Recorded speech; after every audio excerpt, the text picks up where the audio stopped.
Masech Avot, Bet, Yod Gimel. Rabbi Shimon Omer. We studied earlier of Rabban Yochanan ben Zakkai and his 5 famous students, the 4th of which, of course, is Rabbi Shimon ben Anel. Says Rabbi Shimon 3 statements. Heveh zahir b'kriyat shema b'tfilah. Be very particular on your kriyat shema, doing the mitzvah of kabbalat ol malchut shamayim twice a day, b'shochbecha v'kumecha. In the morning we have kriyat shema, in the evening we have kriyat shema. Uba tefillah, tefillah should be taken very seriously in the appropriate zmanim, the appropriate times. Continues Rabbi Shimon, וכשאתה מתפלל אל תעש תפילתך קבע אלא רחמים ותחנונים לפני המקום ברוך הוא. Your tefillah should not be keva. Rambam explains based on the Gemara in Masechet Berachot, tefillah should not be viewed as a masah. It shouldn't be viewed as some technical thing that you have to do. It should be viewed, of course, as tahanunim, as an opportunity to genuinely connect to HaKadosh Baruch Hu. Your tefillah should be tahanunim, and the pasuk brought by the Mishnah is pasuk in Yoel, shene'emar ki hanun v'rahumhu erachapayim v'rav chesed v'niham al ra'ah. This is a pasuk in Yoel, and the opening of the pasuk says, v'kir'u levavchem v'al bichdechem. Tear your hearts, so to speak, and not just externally your clothing. In other words, the idea is your tefillah and your connection to God should be sincere. So this pasuk serves as the showing that tefillah in its essence should be sincere. Rambam, of course, explains that the source of tefillah is a mitzvah aseh from the Torah, according to Rambam.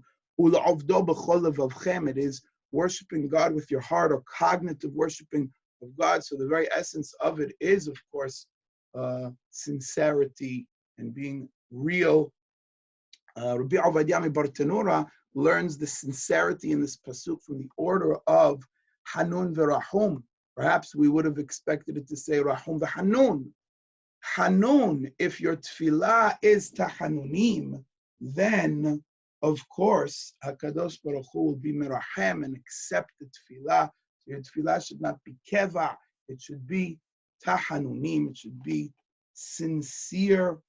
Rabbi Emmanuel Pirke, his beautiful Perush Hon Ashir on the Mishnah, adds that the Lashon of Hanun is Milashon Hinam. You should stand in front of HaKadosh Baruch Hu and ask HaKadosh Baruch Hu, even though I don't deserve it, please, Matenat Hinam, you should afford this to me. You shouldn't demand it bizchut and say, hey, I deserve X, Y, and Z, but rather, Milashon Tahanunim.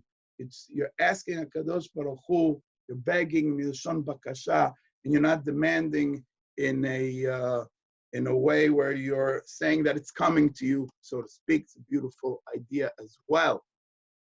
Finally, the third point in the Mishnah, Ve'al tehi rasha' b'fnei asmach.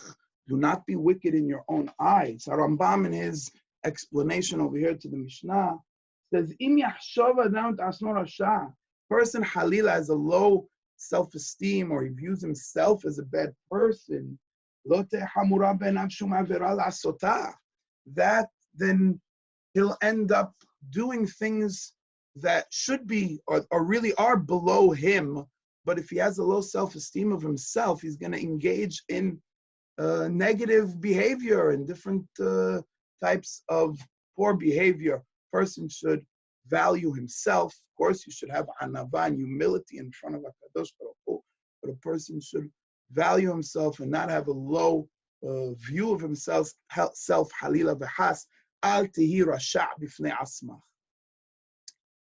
Yodalit. Rabbi Azar is the 5th of the students of Rabban Yochanan ben Zakkai that we spoke about earlier in the previous, earlier in the Perek. Rabbi Azar ben Arach, he's the 5th student, and he too, we expect him to say 3 statements. Heveh shakud lilmod Torah v'da' ma shtashiv la'apikoros. Well, that looks like 2 statements. Heve shakud lilmod Torah.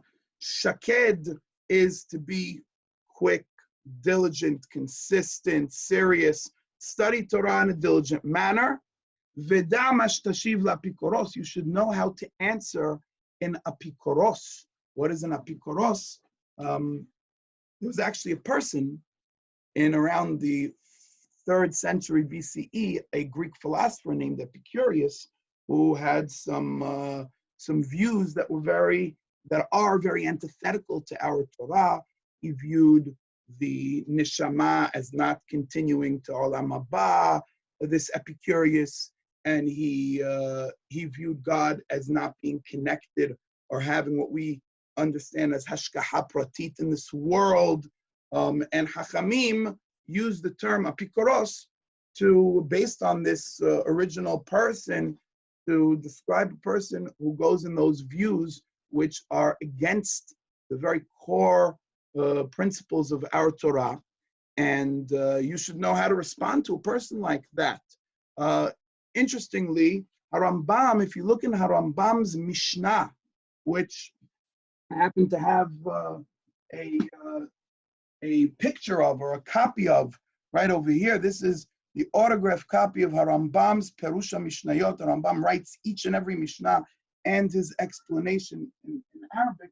This manuscript was for hundreds of years in Halab, actually, because of course the great-grandchildren of Harambam left Egypt and went to Halab. And I just want to note to you that in Harambam's text of the Mishnah, it's one thing. It says in Harambam, you have it over here on the page, shaked lilmod mashetashiv la'apikoros. You should know clearly and diligently, study in order to respond to people who have these views that are contrary to our Torah. It's important to be confident in our way, in our Torah, and in the truth, in the emet, and know how to respond. Continues the Mishnah, Veda lifnei mi'ata amel. Veda lifnei mi'ata amel.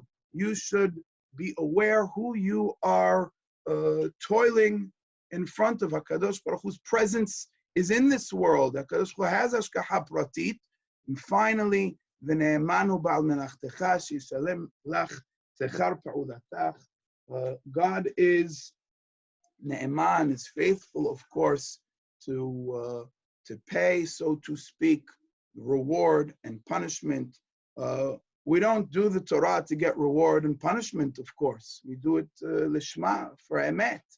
But it's important to know, yesh din, yesh dayan, there is sachar va'onesh. Everything is accounted for, and that is the third idea expressed over here by Rabbi Azar ben Arach.